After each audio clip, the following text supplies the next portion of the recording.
It's week 13, guys, and it is officially Thanksgiving week, which is one of the best weeks of football of the season. But more importantly, we are just a couple weeks out from our fantasy football playoffs, which are just around the corner. So, looking back at week 12, I had 13 guys finish inside of the top 15 that were ranked in my top 24. So, a great week there. Ironically, the only misses there were Jonathan Taylor and Kyron Williams, two guys you would probably expect to be up there, but that's okay.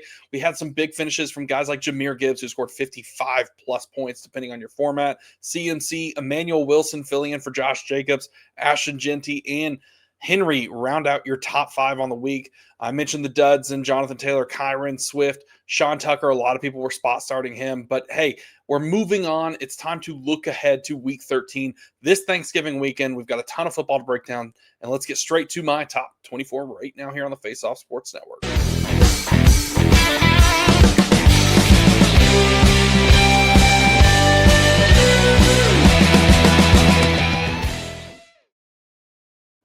Well, looking at the first tier here in the top 24, we're going to continue with the big names. We've got a Thursday matchup in here too, so we love that. Got the turkeys for Thanksgiving. Happy Thanksgiving, everybody. But tier one's going to have Jahmyr Gibbs, Devon Achane, Jonathan Taylor, Christian McCaffrey, Bijan Robinson, and Derrick Henry. Starting off with Jahmyr Gibbs, I alluded to it just a few minutes ago.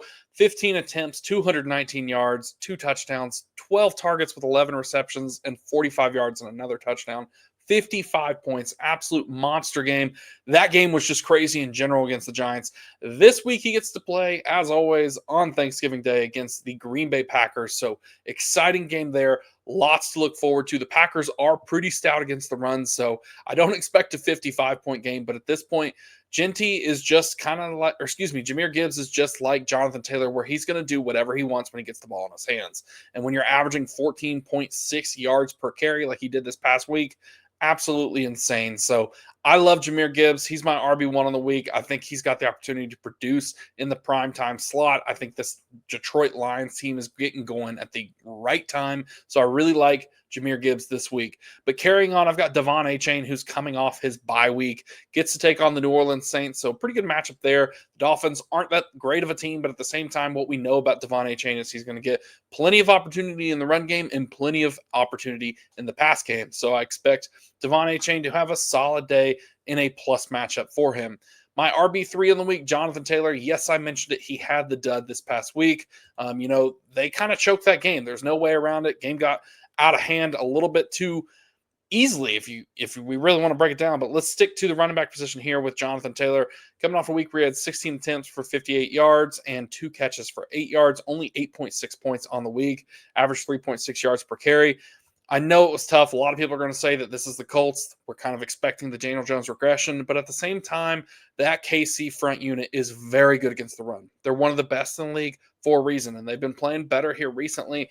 I know it's a must-win for them week in and week out, but I do think that Jonathan Taylor, he needs to be given a pass on this one. I get it. I don't think this Colts offense is regressing. They do take on Houston, which is a tough matchup, so another tough unit up front for the Colts, but they're playing at home, playing on Sunday. So I think Jonathan Taylor is going to be just fine. You're going to play him with confidence.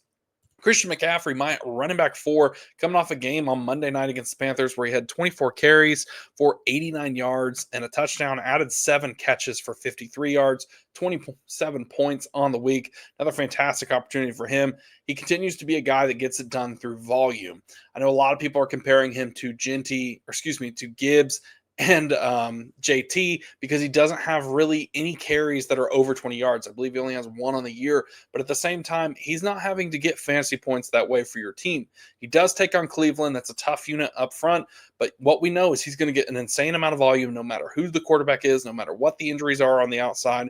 So you're going to start CMC. He's going to be a guy that's in that elite tier because he's going to get 20 to 30 opportunities, and he's probably going to eat you alive with those receptions. So I absolutely love CMC going into this Thanksgiving weekend. And carrying on, we've got Bijan Robinson, who gets to take on the New York Jets, coming off a week where he had 14.7 points. So a solid week for him, 14 carries for 70 yards, averaged 5 yards per carry there. So we like that.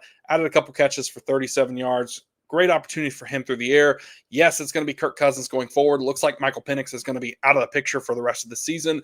That doesn't really scare me too much. I know a lot of people are going to give Kirk his flack, but at the same time, I think he can run this offense. The Jets are a depleted unit that are kind of out of it, to be frank. So I think that he's going to be fine going forward. He remains in this elite tier. He's a big-time playmaker, so I like the opportunity there.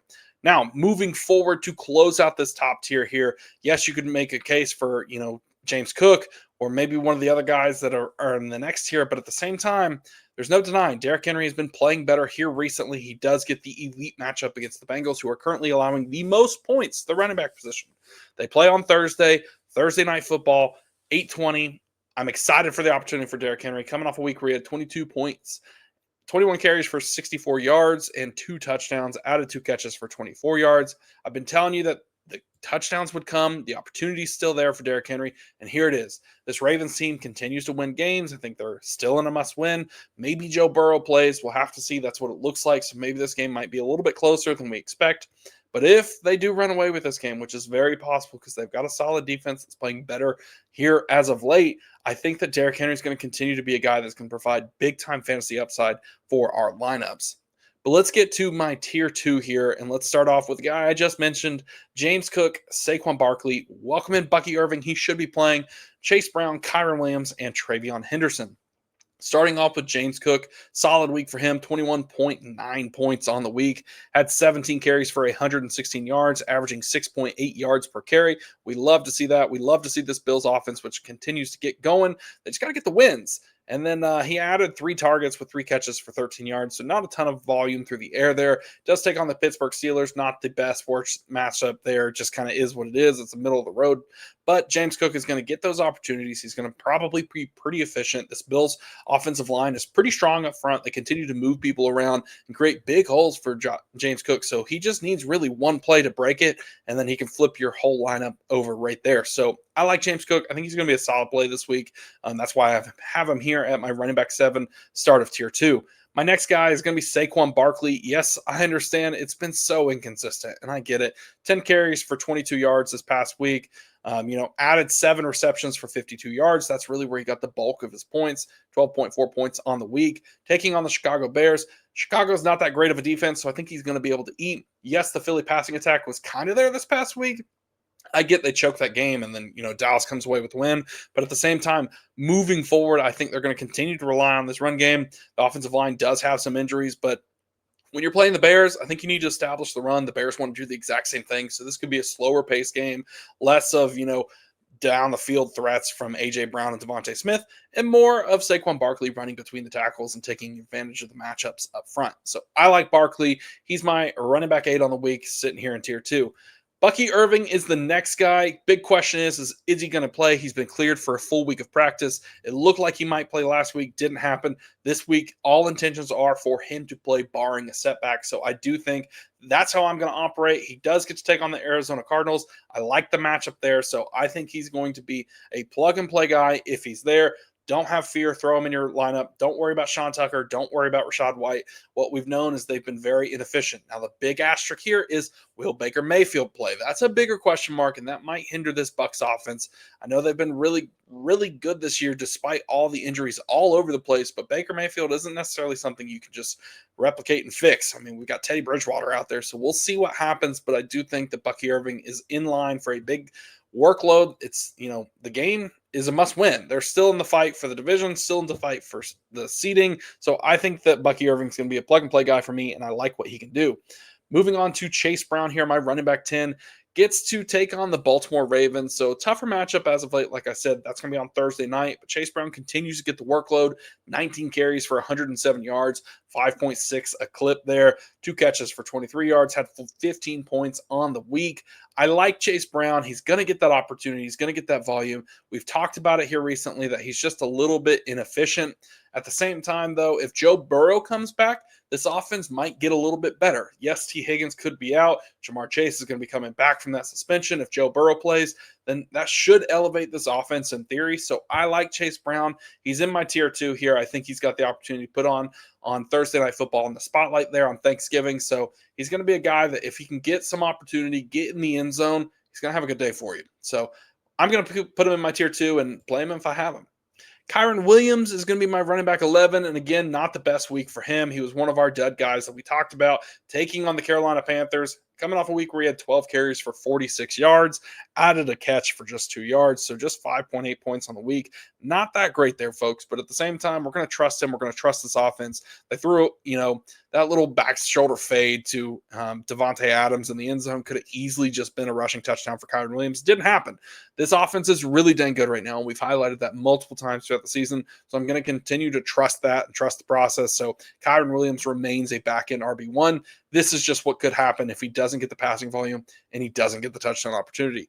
Taking on the Panthers, the game might be a little slower. I mean, both teams want to establish the run. Now, the Rams are throwing the ball so efficiently right now that it's tough to really say they want to establish the run, even though that's truly the identity of Sean McVay. Panthers on the other side, they do want to slow down the game, but more on that later. So let's get to our next guy to close out tier 2 here, and that's going to be Travion Henderson, who gets our second best matchup of the week, taking on the New York Giants. So we really like that. The Giants are giving up a ton of points to the running back position, and we're coming off a week where they just gave up 55 to Jahmyr Gibbs alone. So we like that matchup. Travion Henderson had 18 attempts for 66 yards, added 3 catches for 15 yards to give him 11 points on the week. He's had better. It didn't quite live up to what he's done the last couple weeks, but I do think that the opportunity remains for him going forward. So if he can get that volume, get going against this Giants team, which is really, really possible, he's going to have a good day. I mean, we've seen him make the big plays multiple times over the last 3 weeks, so I think he's got the opportunity to do that this week and be a big-time fantasy producer. So I've got him at the back end of my my RB1s here and tier 2. But let's get to tier 3. And let's start off with some guys that we've got some question marks about. And that's going to be Josh Jacobs, Omarion Hampton, Rico Dowdle, Travis Etienne, Ashton Jeanty, and Javonte Williams. Starting off with Josh Jacobs, the big question is he back? It looks like he's avoided a big injury. It looks like he should play. That's kind of what all things are pointing towards. Does play on Thursday, so that's going to be a big issue going forward. If you were able to pick up Emmanuel Wilson this past week, great spot start. I mean, 28 carries, 107 yards, average 3.8 yards per carry, a couple touchdowns, 26 points on the week, added a couple catches for 18 yards. So you love to see that from Emmanuel Wilson. If Josh Jacobs could get that workload, that's going to be huge. And again, he takes on the Lions, so that's a team that's a little bit tougher against the running back position. They're tough on defense, so something to monitor there. But given the fact that they play on Thursday, you're not going to have a ton of time. So if I have Josh Jacobs, to be honest, I'm going to be playing him. He's too good to sit. He's too important to this team. They want to use him. If he says he can play, I think he's going to play. He's going to go out there and give it his all. I don't think he's going to be one of those situations where he'll go out there, play a couple snaps, and then get pulled. If he's ready, he's going to be out there. If he knows he's going to hurt the team, he will not play. So I'm going to operate under the assumption of if he's available, I'm playing him. And he's going to be a guy that I think can get in the end zone, and that's why I've got him here to start off tier 3 as the first RB2 of the unit. But carrying on, let's get to our next guy. It's going to be Omarion Hampton. Another one of those question marks of is he back?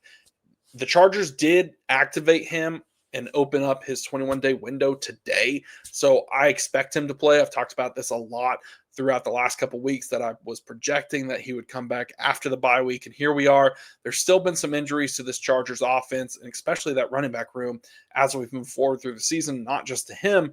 So I think the volume is there. The opportunity is there. He does take on the Las Vegas Raiders, which is a really good matchup. So if he's going to be back and he's playing and we don't get any news about, snap restrictions or anything like that, I'm going to play him. I think Omarion Hampton's got the opportunity to really get back to where he was before he got hurt. I mean, he put up some good fantasy games for us prior to the injury. I think he's going to be able to do that again. I mean, he's going to have the volume. Yes, this offensive line is not quite the same, and the offense overall isn't that same. But what we know about Jim Harbaugh is he wants to run the ball, and he's going to finally have his bell cow back. So I expect them to do just that.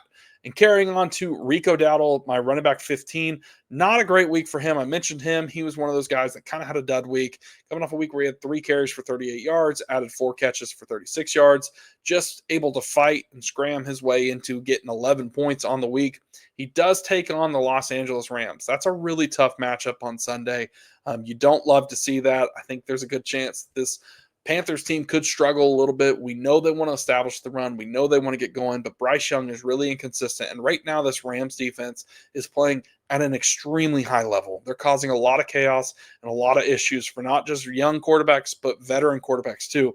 And Bryce Young has had these slow starts and has not been able to really get his form going or his groove going. And, he might get a late touchdown. He might be able to pull together some drives, but it's not been enough to really keep a complete script or a complete game going. And I think Rico Dowdle is going to have to be a guy that either shoulders the load and gets going really quick, which is certainly possible. He's done it this season, but the Rams defense is no doubt a scary task for me. So I'm going to be a little bit taken back on Rico Dowdle. I'm stepping back a little bit, not going to have a ton of expectations for him. He's going to get the volume. He's going to get plenty of opportunity. He's earned that. He's earned that role. But as it stands right now for week 13, it's not going to be his best week. Moving right along to Travis Etienne, Jacksonville Jaguars running back, gets to take on the Tennessee Titans on Sunday. Great matchup there. The Titans give up a ton of points to the running back position. Travis is coming off a week where he had 15 carries for 86 yards, average 5.7 yards per carry right there, 3 catches for 30 yards, so 20.6 point week.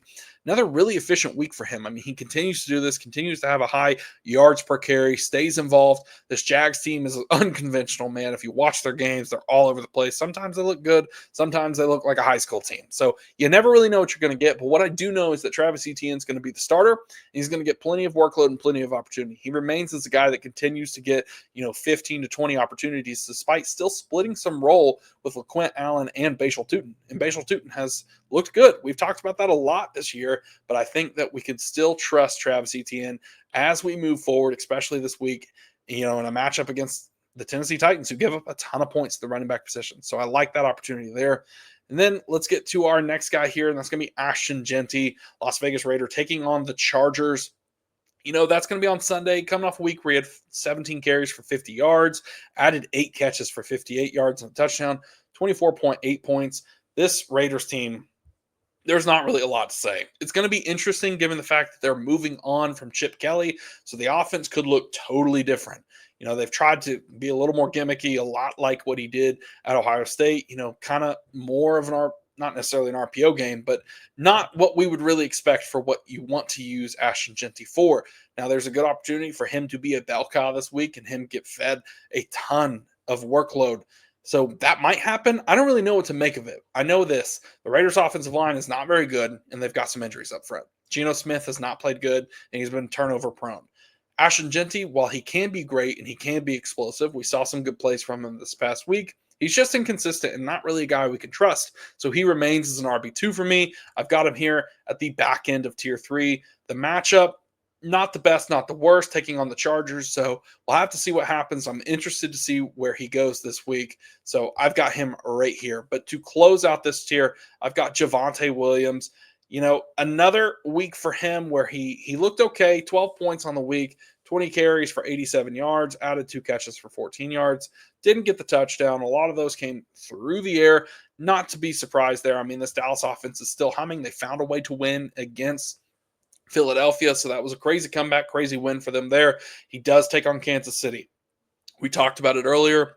Jonathan Taylor had one of his worst weeks. So we need to manage expectations with Javonte Williams taking on the Chiefs this week. That's a tough matchup. That's going to be our Thursday midday game at 4:30. So be ready for that.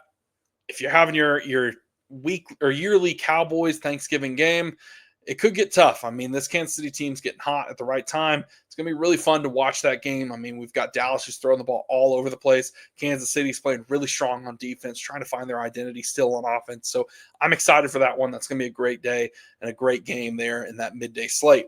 But let's get to our tier 4 to close out the running back position. Let's start with Breece Hall, RJ Harvey, Quinshon Judkins, Jalen Warren, Andre Swift, and Woody Marks. So starting off with Breece Hall, he gets to take on the Atlanta Falcons, which is a plus matchup. We've talked about that the last couple of weeks. We like those running backs. We like the opportunity to take on that defense. Coming off a week where he had 16 carries for 44 yards. Not a great average there, but he did add 4 catches for 75 yards, getting him to almost 14 points on the week. He's another one of those guys that we've talked about has the ability and the opportunity, just a really bad offense. Now, it moving to Tyrod is good. We talked about how that might be more beneficial for him in the check down game where he gets his 4 catches for 75 yards. So we like that. It's just the run game is going to be inconsistent. But given the fact that the matchup, I think he's still going to be a guy you can play. And that's why I have him here as a back end RB2. My next guy is RJ Harvey coming off the bye week, gets to take on the Washington Commanders. My Commanders are one of the worst teams against running backs. So they give up an absolute ton of points. So I expect big things for RJ Harvey where he's going to be the guy. We don't have to worry about J.K. Dobbins. If J.K. Dobbins was playing, man, I feel like he could run for 200 yards against us. So I think RJ Harvey's going to have plenty of workload, plenty of opportunity against a defense that's frankly not good and probably out of it this year. So that's going to be on Sunday night at 8:20. So we'll see what happens there. Back in RB2 for me. Quinshon Judkins is my next running back, RB21 for me on the week, taking on San Francisco, so a tough matchup there. Coming off a week where he had 16 carries for 47 yards and 2 touchdowns, 2 goal line touchdowns, 16.7 points on the week. This offense with Shedeur Sanders at the helm looks different. Does it matter enough? I don't know. I mean, the win is great and all, but again, they beat the Raiders, so who the heck knows? San Francisco is going to be a real test for this offense. We'll see what happens. I do think that Quinshon Judkins remains the guy you can just play. I mean, he's a solid RB2 this week. He's going to get the volume. He's going to get plenty of opportunity, and heaven forbid they get near the goal line, they're going to hand it off to him. So you want to see that happen if you're a Quinshon Judkins owner. Moving right along, let's get to Jaylen Warren, my running back 22 on the week, gets to take on Buffalo. We've talked about how Buffalo might be a good team. They're inconsistent, not really winning the games they should, but they do give up a ton of points to the running back position. So Warren in a plus matchup, coming off a week where he had 18 carries for 68 yards and a touchdown, 12.8 points on the week. Kenny Gainwell also was involved, had 10 carries for 92 yards and 6 catches for 30 yards. So Kenny Gainwell continues to be a guy you have to monitor, and he has to be respected. Now, a lot of those yards did come off the fake counter QB sneak or tush push. Really cool play. Really cool. If you didn't watch it, you should go check it out. All that to say, Warren remains the guy for me that I would trust more than Kenny Gainwell. Gainwell's certainly liable to get a touchdown, to get a good big play in this offense. We'll see if Aaron Rodgers come back. So there's lots of question marks regarding this Steelers team. So I've got him here at the back end of tier 4. DeAndre Swift, going to be my running back 23 on the week, taking on the Philadelphia Eagles. So tough interior there. So it might be some tough sledding there on Black Friday. So we'll have to certainly monitor that game, see what happens. Kyle Monangai remains involved with this Bears offense. They want to establish the run. We've talked about that, the hammer and nail strategy of Ben Johnson. DeAndre Swift, not a great week for him, only 1.9 points. I had 8 carries for 15 yards. Not efficient at all. 1 catch for 14 yards. So, I think DeAndre Swift is going to continue to be a guy that we can use in our lineups. He's just not really someone we can rely on to give us a big opportunity.